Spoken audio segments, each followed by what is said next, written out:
Harbor on a 10-hour layover right now, an unexpected one, but Arizona Princeton tomorrow. So either way, this had to be recorded. We're going to give you the keys to victory. Let's get started here on Locked On Wildcats.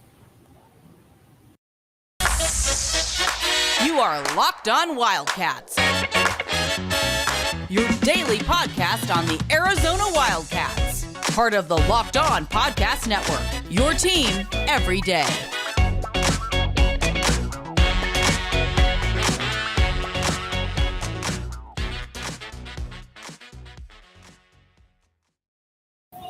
Thanks for keeping it locked on, Wildcats. I'm your host, Mike Luke, coming to you from a little bit of an unconventional area right now. Sky Harbor Airport, getting ready to go to Sacramento. We're supposed to be in Sacramento already, but as Flight World would have it, I am on a connecting flight missed, and I am on a 10-hour layover, which means I'm going to get to you live from Sky Harbor Airport as opposed to Sacramento, but we will be on the ground. I'll be getting in tonight about 10:30 or so. All right, now we got a lot to get to here. Arizona Princeton, first and foremost. What do you need to know? All right, Princeton really isn't that good. The thing with Princeton is they run their stuff, but this isn't your traditional unathletic team that you normally see from these Ivy League type schools. You generally see guys that can shoot threes, that run really well, that move without the ball, all of that stuff. We've seen it a million times. This is not a great shooting team by any means. As a matter of fact, they're actually a pretty good inside two-point shooting team, but they are not a great three-point shooting team. This is a game, though, that I'm not going to blow any smoke here. Arizona should dominate them, and it starts and ends with the peaks for me. Umar Ballo, Azuolas Tubelis should dominate this game right here. Now, going into this season, this game, and in the postseason, I've said from the beginning, I believe that Arizona needs to get 35 and 20 out of the peaks every single game. You get 35 and 20 out of the peaks, and again, keep in mind I'm from Sky Harbor, but I had no other option right here. If you get 35 and 20 from the peaks, you're going to be good. Because, again, there's nobody on Princeton that can counteract that. But the guy that's kind of the wild card for me this entire postseason is going to be Courtney Ramey. The reason I say it's going to be Courtney Ramey is because while all the other guys can do some really good stuff out there, Ramey is the one player who makes everything go, for lack of a better term, in that he can create his own a little bit. I do wish that he would create his own instead of just shooting threes, but be that as it may. He's also shown, too, in the UCLA game that he's going to be that dude at the end of the game that's going to take that shot. And he looked comfortable doing it. And again, there's something to be said for not shooting well all game, and then when it really comes down to it, you take that shot. And like I said, he looked comfortable doing it. So it'll be interesting to see if he's going to be that dude going forward. But again, Arizona needs him to play well. Because he has a unique skill set there. Kerr Kriisa can do some really good things for you. But again, as we've talked about many times, and this is no offense to Kerr, but Kerr's a little limited. Kerr really can't blow by his guy. Kerr's also not a great shooter. Everybody keeps waiting for him to be a great shooter, but he's just really not. And that's all right. That's quite okay. The thing about Kerr Kriisa is when you watch him, he wants the big shot, but he's got to be set up for it. He's not going to be able to shake guys off the bounce and be able to get that. He needs that shot right there, and that's where I think, again, that he can do some pretty good things for you. Now, there's some other angles at play right here that we need to talk about. Pelle Larsson, Sed Henderson. Between these guys, I need 18 points, 7 rebounds, 6 assists. Those two guys right there, I think if they combine at the small forward position for those type of numbers, Arizona should find themselves in pretty good shape because again, they can both do that. If it's not like I'm asking Daniel Dillon to do this, I'm asking those guys to do that. They can both do it, and it's kind of the old cliche that you're not going to ask somebody to do something if they can't do it. We know here on Locked On Wildcats that they can do that. Now, some of the other players here, Kylan Boswell, it's going to be a great maturity, a learning experience here for the young man because, again, he's played very, very well, but at the same time, he's also young. But the one thing that we saw against UCLA is right now, while he's shooting very well, he's also prone to some turnovers at times, and that's to be expected here. Because when you're prone to some turnovers, you're going to be that's just the way it is. But he can also shoot the ball really, really, really well, and that's something that I think a lot of people have taken for granted from him over the year, over the year, because again, he started off not shooting the ball well, and I think that frustrated a lot of Arizona fans. But now we're at the stage with him where he's shooting the ball well, and I think Arizona fans should be more than happy about it. But again, I look for a big win right here for the U of A. I think that the Wildcats here are going to get, the point spread's about 14 on FanDuel. We'll get into FanDuel here in just a second. But, this is a game that Arizona should be able to win. It's a game that Arizona should be able to take charge of early. Marbello with Tabellis. That's basically your trump card going into every single game. You got those two guys, and that's those are players that you don't have, that other teams just don't have, let alone Princeton. Now the next game, then again, picking Arizona to win any tournament game, as we know, can be perilous over the years. But you know what? I'm going to say that. Arizona is going to win that game. Now, you might say, Mike, who should you play? Who should you play after that? The one thing that I would rather play Utah State, to be honest with you. There's something about Missouri that I find a little unnerving, mainly because they can shoot threes and they can force turnovers. And when you've got a team that's not a great ball handling team, that's not necessarily a recipe for success. Again, it's not Arizona. Arizona could certainly win that game, but you want to try to get as many easy layup games as possible. And I have a very hard time seeing Utah State being able to beat Arizona right there. I would much, much, much rather play Utah State. Now you look at the rest of the region, then you look at the rest of the bracket. You've got Baylor for quite a while that Baylor is a pretty good dark horse pick, and because it's not your typical Baylor team, so people are kind of downplaying them to a certain degree, and that's all well and good, but when you've got Baylor, when you've got that team, though, when you've got Adam Flagler, when you've got LJ Cryer, when you've got Keontae George. Those are three guys right there that are going to play if they're not playing in the NBA, they're all conference guys already. They're that level. The problem, though, for them is that you don't have those typical big men that Baylor we're accustomed to seeing from Baylor. The two massive shot blockers, the guys that can just cause a ton of problems for you. You don't see that from Baylor right now, and that's always kind of been their trump card is when you get into the paint, you've got guys that can block shots. They do have that, but they also don't have guys that can finish. Shawamba he's limited. You got some other players, but again, there's nobody in there that really worries you like we've seen in years past. Now, again, coming to you live from Sky Harbor Airport, because again, no days off around here. Then you look at the University of Alabama. I would, first of all, I'm rooting against Alabama because mainly because I don't like how their athletic director conducts himself when it comes to any issues of discipline. We've dealt with that here. And let's be honest here, the Brandon Miller situation is absolutely appalling. Yes, he's one of the best players in the country, and no, he should not be playing basketball right now. It's a privilege to play basketball. He should not be playing. But that's kind of where we're at right now with that. But on the court, I think the Baylor is a very tough matchup for the University of Arizona because they're long, they're athletic, they can handle, and they've got a multitude of guys on the back end that can give trouble to the Peaks. So I'm hoping, just kind of scouting right there, I'm hoping that Arizona can take advantage of that situation right there, and while Alabama loses that situation again, because again, I find myself wondering where exactly Arizona would have a huge advantage in. And again, you would need Azuolas Tubelis and you would need Umar Ballo to absolutely ball out right there. And I think that could be a little bit more. That could be difficult against that kind of competition, but not saying they can't.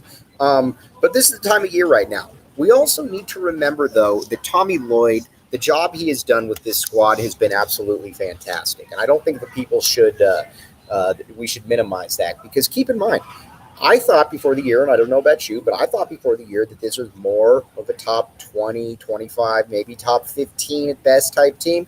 Lloyd has them at another level right now, and it's been just very, very impressive to watch how he's been able to do it, because it's been Azuolas Tubelis and it's been a lot of role players. And again, that's not put down to the role players right there. But that when you watch Arizona over the years, the one thing that they've always had when they've reached the Final Four is they've had multiple stars. When you had multiple stars, it makes life a little bit easier for you, because you look at 97, you look at 94 or 88. You had Steve Kerr, you had Sean Elliott, and then to a lesser extent you had Anthony Cook. Then after that, 94. You had Damon Stoudemire, you had Khalid Reeves. 97, you got Miles Simon, you got Jason Terry, Michael Dickerson, Mike Bibby, save the best for last. And then in 01, you had five guys that you could say that: Lauren Woods, Michael Wright, Richard Jefferson, Gilbert Arenas, Jason Gardner, Luke Walton coming off the bench. Those were all guys who were top 50 type players in the country. This year's Arizona team doesn't have that. Now, again, that doesn't mean that Arizona can't win, but it also means that it's going to be a little bit more difficult right now. And I think people need to keep that one in mind right here, because it also limits your margin for error. Last year, there were multiple stars. Christian Coloco and Ben Mathering certainly counted as stars. This is a little bit different. So, again, big kudos to Tommy Lloyd, because this team has drastically outperformed the expectations that I had for them. Now, let's talk about FanDuel. FanDuel Sportsbook, FanDuel.com/LockedOnCollege. All right. Now, NCAA tournament's here, and let's be honest. Is there anything more enticing to bet on than the NCAA tournament? No, there's not. There's nothing that's more enticing to bet on than the NCAA tournament, and that's why you want to get onto FanDuel. FanDuel.com/LockedOnCollege. Check it out. All kinds of good stuff going on right there. And, I'm going to pick Arizona to win against and to cover against Princeton, but you might say to yourself, Mike Luke's an idiot. Okay, fair enough. Then pick Princeton to cover. You wouldn't be the first person to go against what I had to say. You wouldn't be the last. And quite frankly, you might be smart for doing it. But again, FanDuel.com/LockedOnCollege. Give it a look. All right, we're going to take a quick break. We'll be right back with you. And we're going to talk about what going far in the tournament would mean for Tommy Lloyd.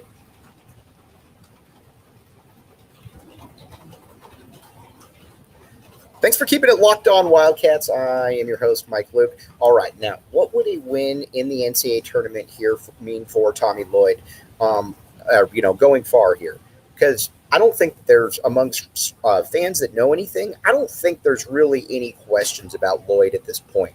Because, again, you watch him and you know for a fact that he's the winningest all-time coach already in college basketball history. That is, through 2 years. There's been a lot of guys that have been in really nice situations right now that haven't been able to replicate that.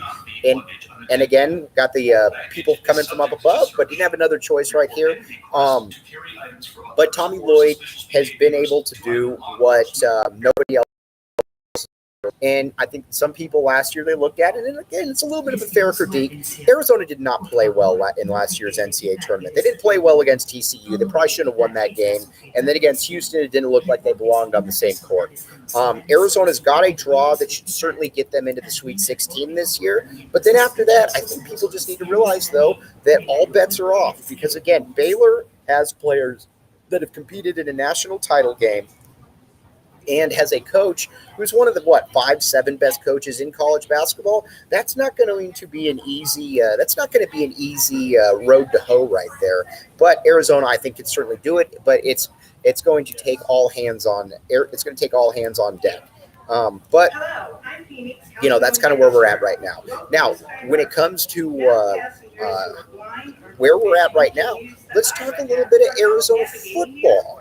All right, all right, all right. All right, Arizona football. Spring ball's here. Now, my biggest regret about being in Sacramento, and let's be honest here, or going to Sacramento, and let's be honest, there are no regrets, is that I won't be there for spring football the first couple practices. But I can tell you that hope springs eternal when it comes to this team right here, and rightfully so. The way that Jed Fish has revamped this roster in 3 years, you go from, first of all, you inherited a 12-game losing streak. You win one game the first year, you win five the second year. I think you're squarely looking at that 7 or 8 win prism right there. And honestly, I don't think that that's anything that should be that daunting for the U of A. The schedule isn't, you don't have anybody really on the schedule where you're like, okay, absolutely no chance of winning that game. And that's a testament to the talent upgrade that Jed Fish has put into place right there. Starting at the quarterback spot, I think we're pretty well set in right there that you got Jaden DeLaura. And then after that, you're going to have Noah Fafita and you're going to have Braden Dorman competing for that next spot right there. And then after that, you've got at the running back spots, you're loaded. You return your top 3 backs. At the wide receiver spot, outside of Dorian Singer, you return everybody. Jacob Cowing's beast, we all know that. T-Mac, I'm really excited to see what Kevin Green can do. There's some other guys in there. And then at the tight end position, again, this might be the most loaded tight end position Arizona's had in recent memory. With Kean Burnett, with Tanner McLaughlin. These are guys that are big-time entities right here, that are big-time football players. And, let's be honest here. It's watching them, it just seemed the talent overhaul has been impressive.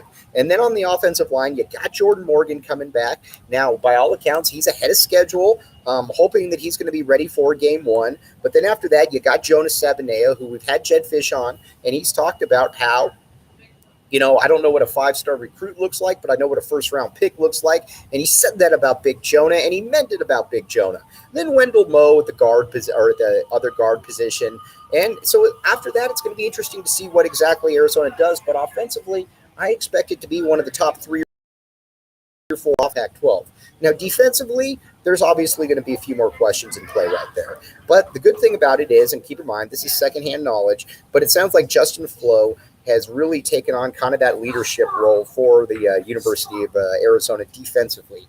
Flo, 5-star linebacker out of Oregon, had some moments, but was injured a lot and wasn't able to really shine the way that a lot of people thought. I think he is going to be the linchpin for this defense. And quite frankly, if Arizona is going to have a much improved defense, I think Justin Flo needs to be the best player on that defense. Then on both sides, you got at the corners, you're going to be young, but I think you're pretty talented, though. Again, I love Takario Davis and I love Ephesians Prysock. I think they're going to be thrown into the fire, and I'm more than okay with them being thrown into the fire because I think they're ready. But again, I think the strength of the team, the strength of the defense is going to be the young linebackers. We already saw last year what Jacob Manu could do. You now bring in Leviticus Sua, who is a high 4-star kid out of modern day, could have gone to a lot of different places. I think you're going to see him essentially force his way onto the field where you got Leviticus Sua, you've got Jacob Manu, and then you've also got Justin Flo. I think that's a pretty nice little unit right there. Now, where are you going to get that pass rush off the edge? That's to be determined because, again, you lose Hunter Echols, you lose Jalen Harris. And, again, not saying that those guys are unreplaceable or irreplaceable, but, they did put up some pretty good numbers, and there isn't that natural guy. Now, the one player that you do have is Deuce Davis. Deuce Davis, again, let's take a quick break. We're going to talk about the importance of Deuce Davis.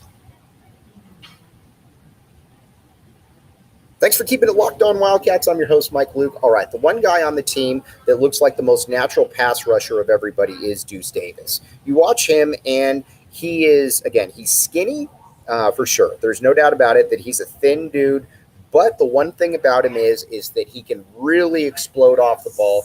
A lot of times Arizona hasn't had guys that can explode off the ball like that and get after the passer. He comes from football royalty, which always matters in my opinion. And who knows who that next guy could be. Maybe it's Deuce Lane. Maybe you have both the Deuces coming off the edge. That sounds awesome, by the way. But it's going to be fun to see.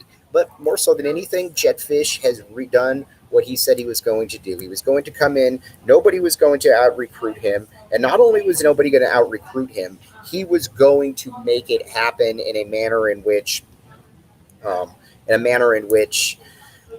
Arizona would be able to compete again in a hurry, and we're there. So again, tip of the cap to him, tip of the cap to Bobby Robbins, Dave Hickey for making that one happen, and for the overall strength of the Arizona athletic department. All right, I'm going to sign off with you. We'll be back with you tomorrow. I'll be live and on the ground from Sacramento. You've been listening to the Locked On Wildcats